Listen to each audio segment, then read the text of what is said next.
Bihar number 1. ರಾಷ್ಟ್ರದ ಎಲ್ಲ ಸರಾಸರಿ ರಾಜ್ಯಗಳ ಸರಾಸರಿ GDP 8.2 ಇದ್ರೆ ಕರ್ನಾಟಕದ GDP 10.2. ನಾವು GDP ಬೆಳವಣಿಗೆಯಲ್ಲಿ ಇಡೀ ರಾಷ್ಟ್ರದಲ್ಲಿ ನಂಬರ್ 1. ಆಮೇಲೆ FDI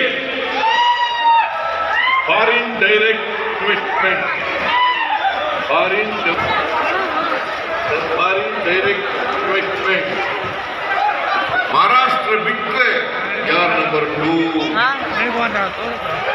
ಯಾರ್ ನಂಬರ್ 2 ಎರಡನೇ ಸ್ಥಾನದಲ್ಲಿರ್ತಕ್ಕಂಥ ತೆರಿಗೆ ಕೊಡ್ತಕ್ಕಂಥದ್ರಲ್ಲಿ ಮಹಾರಾಷ್ಟ್ರ ಬಿಟ್ಟರೆ ಯಾರ್ ನಂಬರ್ 2.